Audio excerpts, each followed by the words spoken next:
Alrighty, ladies and gentlemen, we are back at it again with another pull value video for Wuthering Waves. And this time it's going to be for version 3.1, and this time it's going to be for some very, very, very exciting new characters. And of course, the first person that we're going to be starting off with is going to be none other than Aemeath. And the great news is, ladies and gentlemen, we have gotten pretty much all of the clues necessary, all of the glue required to actually identify how valuable she's going to be. And we also have all the clues necessary for Luuk as well. If I'm going to be, if I could just be frank over here, if I'm describing these units, it's pretty much well defined who you should pull depending on the prerequisite units that you've already had before. So that's where the discussion is going to be going.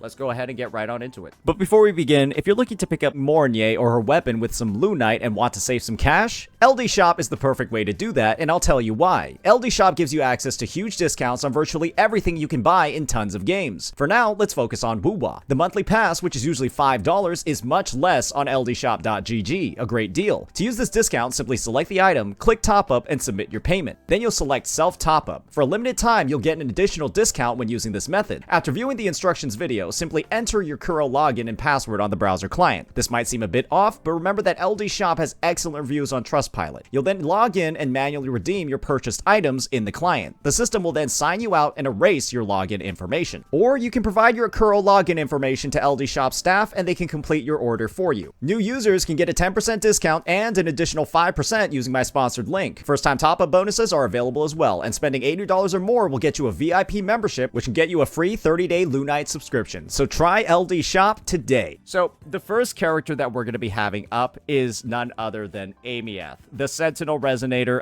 Exostrider participant. Very, very, very exciting. Summons a giant Gundam to blow up an enemy with her ultimate. Looks great. And the thing is, Kuro Games has actually put in on this menu over here, new enemies and Sonata sets. They've actually put in hers. And if you don't think that this is Aemeath's Sonata set, well, I've got a bridge that I can sell you because, well, that's literally the fucking thing that's on her chest, right? It's the heart with, like, the tacit marks. This is, like, what her character is all about. And you can see on the 2-piece bonus, it gives a fusion damage bonus. That's obviously what you would expect for a fusion character, but it also has a very, very interesting 5-piece effect. Inflicting fusion burst or tune rupture shifting. Inflicting, by the way, on enemies increases the Resonator's crit rate and fusion damage. So, as you can see over here, the character that uses this can inflict both Fusion Burst and Tune Rupture shifting. So you can probably guess where the conversation is going to go over here. Aemeath's value is essentially going to depend on a few things. A, do you have Chisa? And B, at the ready. If you have Chisa, are you willing to wait? Because there's a second Sonata set out there that I think it's pretty obvious by now it can't really have a user. And that second Sonata set is going to be this one, Chromatic Foam. And what this does is inflicting fusion burst grants fusion damage bonus. And during this time, using an outro skill grants fusion damage bonus to the incoming Resonator. This is clearly meant to be for the sub DPS that's going to be on the Chisa Aemeath team. That character is not out yet because Aemeath's the fucking... And Luuk is that character can't be in the game. And this is going to be a version where Kuro introduces some Sonata sets that... for units that aren't in the game. Because we've got this Arrow Echo skill damage one. And Chuyan isn't the user of this, by the way. So this is another unreleased unit. That's what these are going to be. And so, the Chisa team for Aemeath, ladies and gentlemen, is unfortunately not actually going to be complete. It'll probably still be functional and maybe be okay, but it's literally missing a teammate that's going to use that other Sonata set. What that means is that Chisa isn't necessarily a great reason to pull for her because you still don't have the best in slot team. However, there is another situation though where you might have the best in slot team, and that's naturally going to be if you have Mornier and Linné already. Because what else did we see on that Sonata set? The ability to inflict Tune Rupture, shifting. And as you see over here in Linné's kit, that's actually something unique. Not everybody can do this. Most people can respond to Toon Rupture, but not everybody can inflict it. And so that means Aemeath can inflict it, which is great. And so she'll have a shit ton of synergy with characters that can respond to it, like Mornier, or respond and inflict it as well, like Lene. And so the end result, guys, is that she's probably going to have another team. And I'd be surprised if this team doesn't fucking work. That's Lene as the sub DPS, Mornier as the support, and then, of course, right, Aemeath as the main DPS. Because she literally has, and again, we'll just review it one more time, a Sonata set where she inflicts Fusion Burst for the Chisa teams, or Toon Rupture Shifting for the Toon teams. So it looks like this might be our first dual-purpose character ever, with two distinct teams based off of that resonance mode shifting feature that we just saw for Lene, right? I'm pretty sure Aemeath has a way to switch between the two, one for Fusion Burst, one for Toon Rupture Shifting. And so what this means, guys, is like it's a little bit like having two DPSs for the price of one. Some could consider that to be a win-win, but some could also think of this as this is the most expensive unit in the game because you don't need just 2 teammates for her, you need 4. Some people might think that. I urge you to just think about it this way.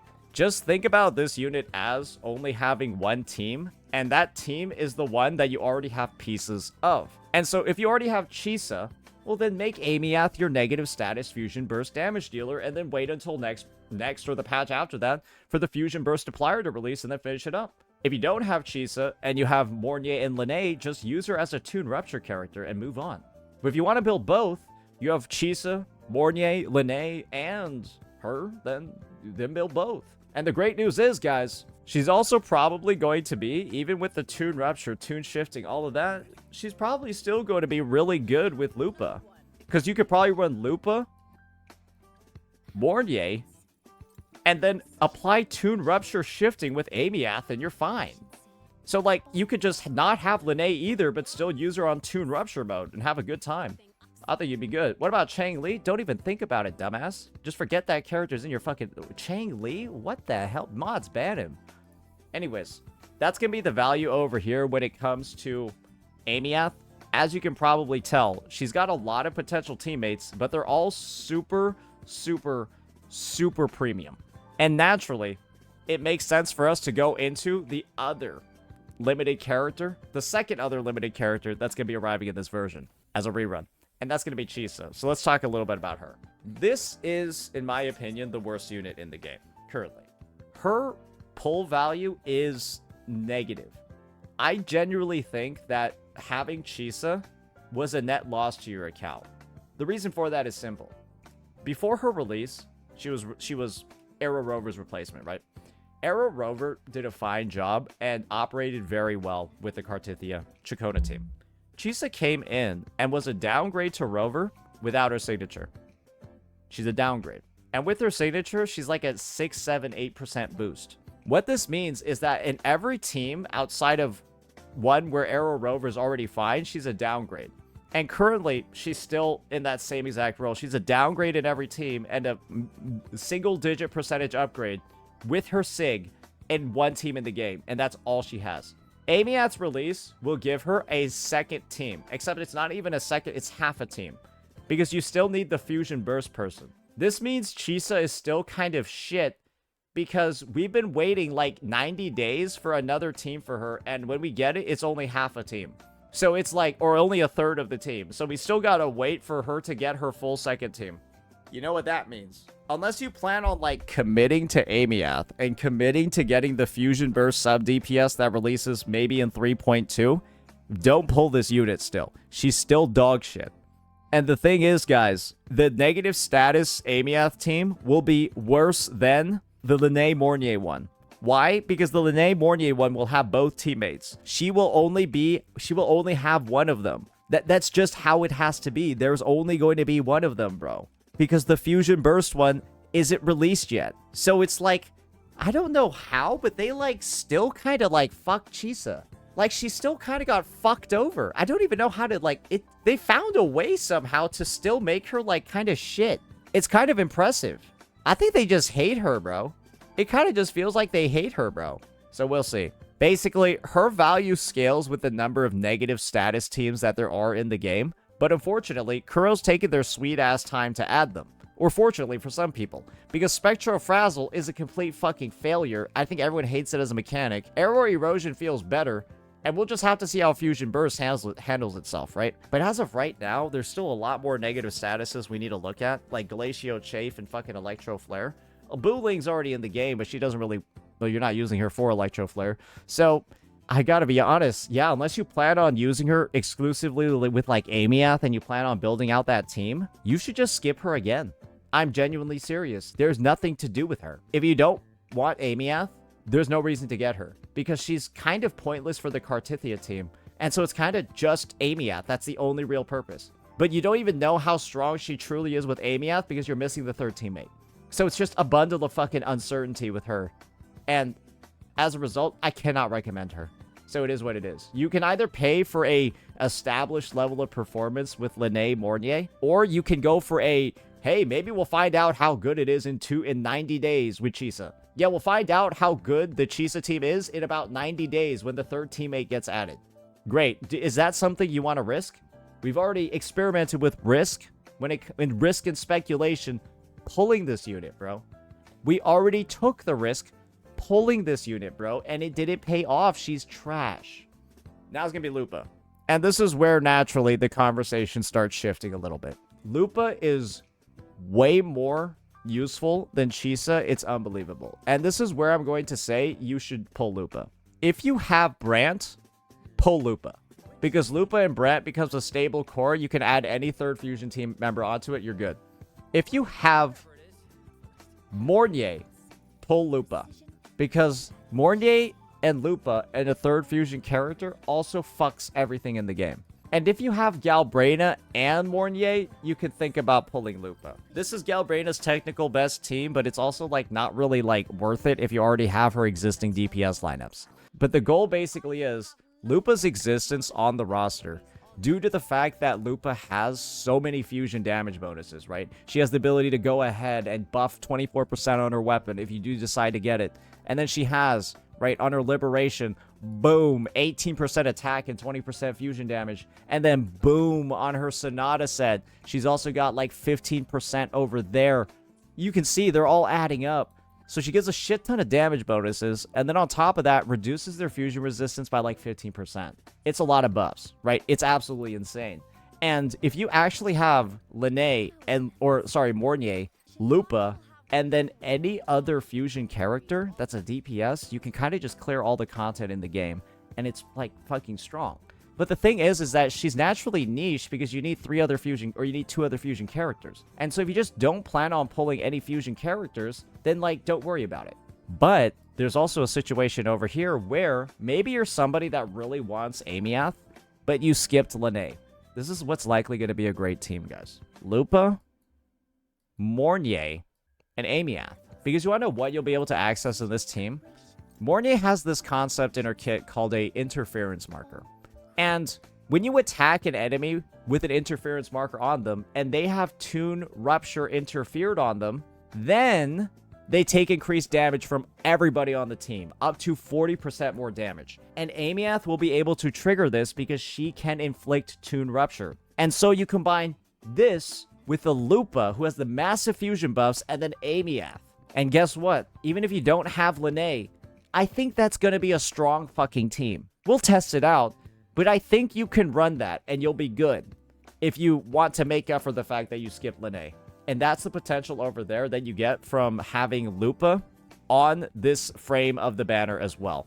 You can actually build a full Aemeath team, hoping that it works, right? I'm assuming that's why they're running Lupa. It's because it does work. You can build the full team right now. Just go in, pull Mornier off banner, then pull Aemeath, and then Lupa. Yeah, you could just do that. Go here, then Aemeath, then Lupa, and then go for a run. Could be something you can do, right? Definitely a possibility. So yeah, obviously wait until release to see what the numbers are in this team, but just think of that as somewhere you can go.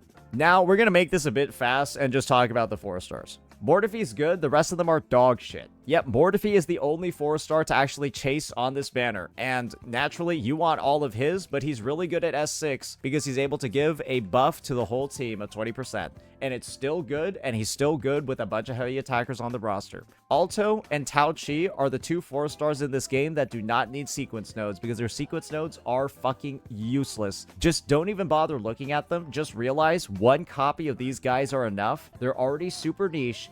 Don't worry about their dupes, and be happy when you do get all of their dupes, because that means you'll just get more corals when you end up getting their ugly mug on a 10 pull. But yeah, that's going to be it for the 4-stars. Now let's start talking about some of the Phase 1 weapons. We don't know what this shit does yet. Kumo Kiri. So, Kumo Kiri is going to go ahead, and when it comes to its effects, this is what we got. It gives a 24% all damage buff to the entire team when she goes throughout her rotation, and then also gives a very small liberation damage boost. I think this thing is like fucking trash.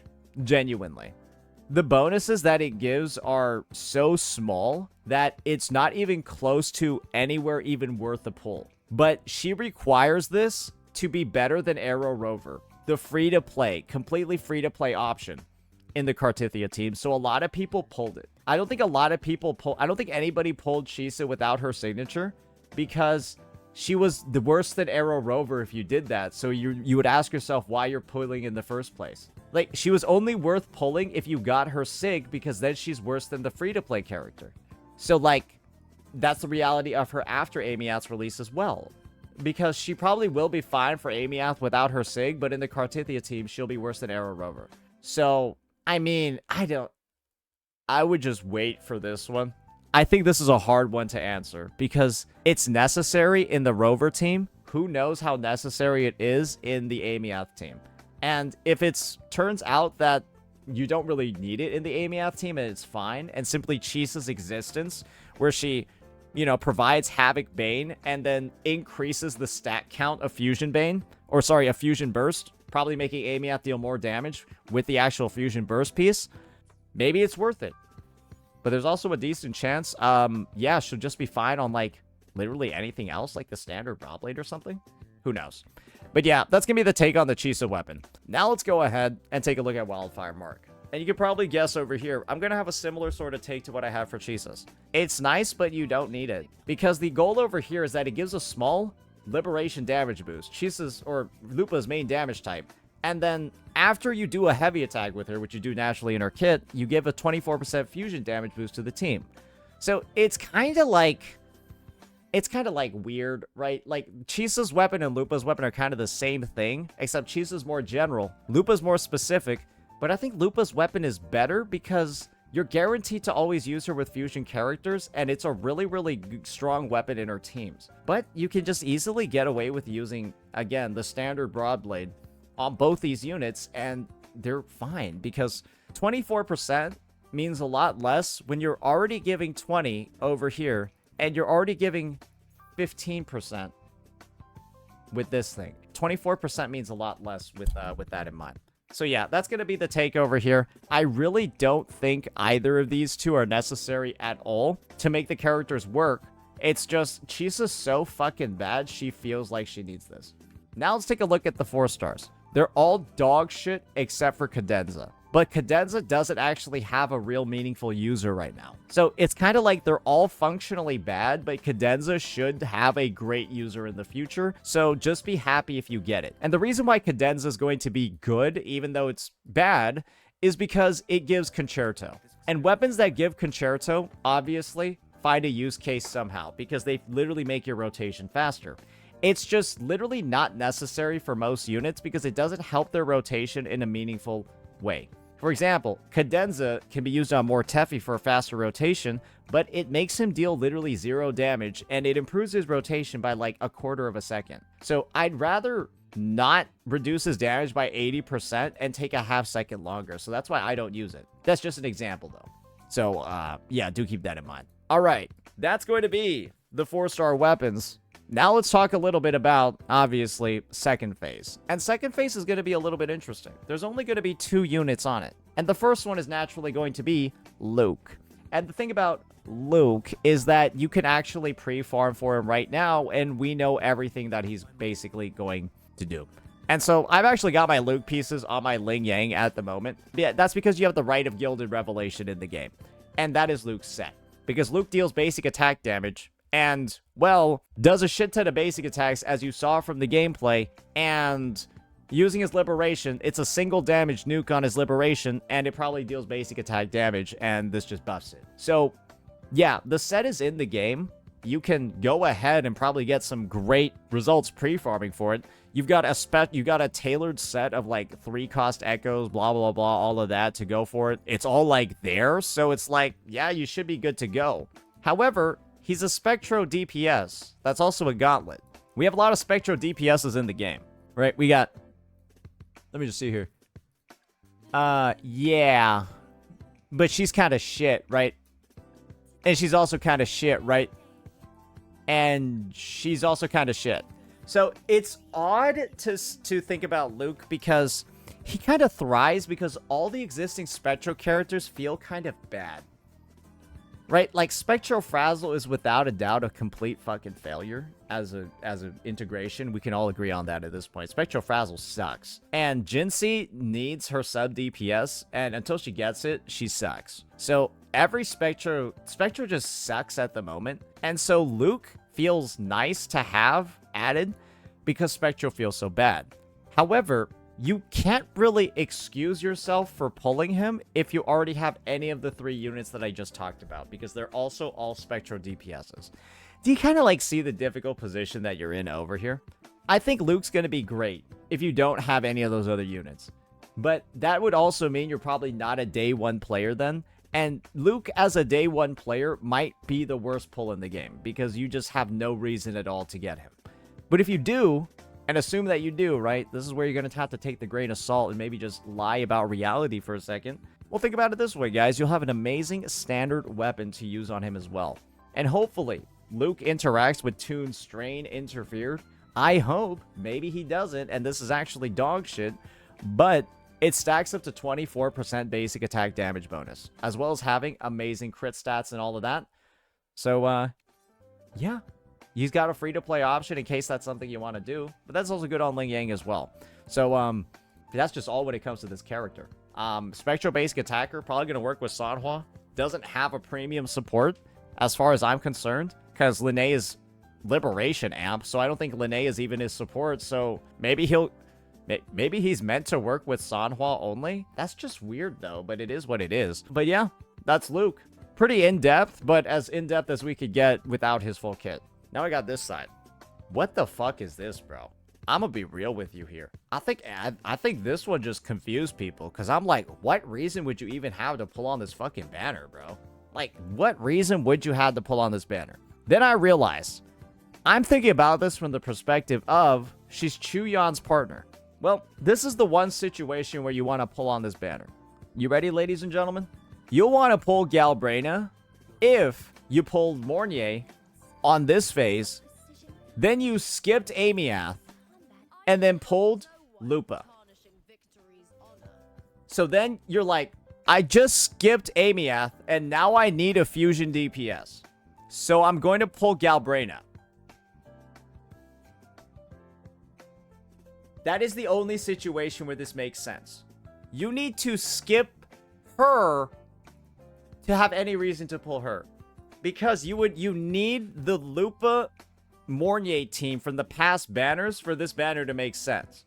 Or you have a Chuyan that doesn't have a Galbrena, and then she's a great roll. Basically, let me sum it up.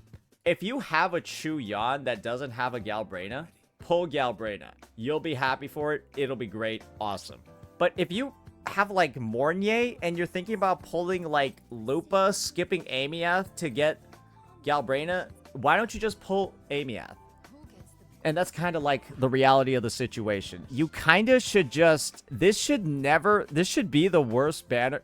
This should actually be the lowest revenue banner in the history of the game. Like, I genuinely think this should be the lowest earning banner in the history of the game. Because these are like both 2 unnecessary, useless characters. Like, useless in the perspective of nobody should ever actually need them at this point in the game. Because, like, this would require you to skip Aemeath. For you to pull here. And this would require you to skip Jinsei, Zani, and Phoebe. Which is, like, crazy, right? So, yeah, guys. This one's looking rough. Just from a, like, you could pull on it. I don't think it's bad. I think they're both going to be good units. But it's like, why the fuck would you? Now let's talk about 4 stars. They're all dog shit except for Sanhua. Yeah, Sanhua's the only good one. Because Sanhua she's basically like Mortefi, but for basic attackers. But Sanhua also has the fastest rotation in the game. She's like a walking outro skill. And that makes her really good. However, her S6 is also really strong because it gives the attack. And you really kind of do want that before she can fully scale. Going on to Lumi, who's the other character. You might think Lumi's good too because her S6 is also strong. Gives 20% attack. Lumi's dog shit because her outro skill only lasts for 10 seconds. So it's useless. Now let's talk about Yanwu. We're done. Now let's move on to our weapons. Don't know what it does. Probably buffs basic attack, though. I bet it's good at it.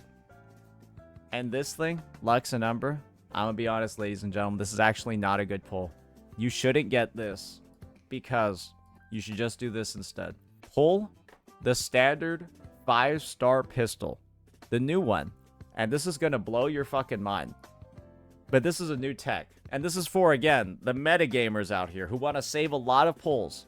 This thing at R5, because look at its stats. 24% attack, 30% all attribute damage. Is better than R1s of signatures. This thing at R5 can be better than an R1 Galbrena signature.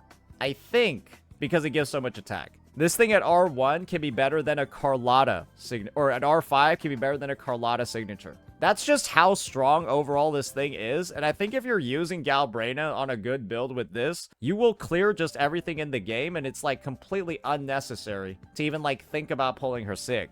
And then you can just get more copies of it because, well, it's really easy to get standard pulls in this game. You're good. Yeah, you're just good. But yeah, that's just a thought. But otherwise, looking at Galbrena's weapon, we can get into some of the basics. It provides a unique blend of stats that make it valuable. It's going to be the amplification as well as the damage boost and defense ignore. So basically, Galbrena has very low damage boost on her weapon. And by damage boost, I mean, by very low, I mean literally none. But she has damage amplification. However, there's not a lot of sources of this amplification in the game, which make it beneficial. But that makes her a character that really wants percentage damage buffs. That's why she works so well with Lupa and Shuyan. However, going with the signature or the standard 5-star weapon, the standard 5-star pistol, the new one, it gives her those damage bonuses back. And she kind of is able to use both. So her weapon is kind of oddly enough like a side grade because it provides such unique stats, but it is a strong one. And it's just not strong enough to be like, oh, you need this, when the standard one is also really good. Does that like make sense? It's strong, but it's also like the other one is also strong too, and she doesn't need this. But obviously, if you want her to have the highest level performance, this is what you're gonna get. But yeah. Weapons. Amity Accords is dog shit. Don't even think about it. Jinzo Keeper is unusable dog shit. Don't even think about it. But the weapon. Oh, the weapon is very good. It's called Overture. And Overture might be my favorite weapon because it interacts with my favorite 4-star character, Sanhua. And it interacts in this amazing build that I like to call Naked Sanhua. And you might be wondering, Saint, obviously that's not true. Why would you make that the nickname of the build? And the reason why I call it Naked Sanhua is because she has no stats. I usually actually put her... Okay, I know this thing looks cracked. I usually actually put her, and you'll see it over here. And this is how you know... This is how you know this is legit. Oh, I deleted my Sanho set. I had a Sanhua preset. That is probably in older videos. Maybe the editor can find it. Where I just literally have like +0 echoes on my Sanhua. Like just random fucking +0 ones. And then I just use her with an Overture. That's because she like fully generates her concerto off field doing her combo. And I just use her as a walking echo skill. And I don't even try to deal damage with her. That's because Overture ensures that your character deals no damage. But this is kind of like the only use case for it in the game because you typically want any sword user to actually deal damage. You don't have any like pure healers. But when a new pure healer releases that uses a sword, this will be really good on them. Much like how Discord is really good on Mornier. Because, like, everyone's like, oh, how the fuck is this Broadblade? Because Broadblades are big swords. How is it support? Well, there you go. We found we have a Broadblade support. So we're probably going to get a sword one as well. So, yeah. Just some stuff to think about over there as the final bit. Overall, reviewing all of the banners that we have available in this version, it's pretty clear that the first half is where I think a lot of the money is supposed to be made. Because there are a lot of pulls that are going to happen. And these are some of, like, the most synergistic already. These three all work together. That's it. And these three also work with the unit that's in the current phase right now. Basically, with this overview, you now have knowledge of a couple of things. First one being, should you pull Mornier? You should be able to answer that question now. Because if you want Aemeath, you probably should get Mornier because Mornier's on 2 of Aemeath's teams. The only team that Mornier isn't on is the one that Chisa is on. So do keep that in mind. And second, do you want Lupa for Mornier? If you have Linne, maybe not. You could always just wait too. But if you don't have Linne, maybe you do want Lupa. And do you want Chisa? If you have Mornier or Lupa or Linne, probably not. Because if you have Linne, now you know you need to pull Mornier. If you have Lupa, now you need to know you need to pull Mornier. Okay, so basically, you're required to have skipped all of 3.0 for Chisa to be a pick. And you also have to be willing to wait a whole version for the third teammate, if not longer. Yeah, I don't know, the pull case for her isn't really that strong, is it? But it is what it is. And that just kind of like breaks it all down. The good news is that Aemeath's weapons should hypothetically be the only thing that you kind of feel like you want.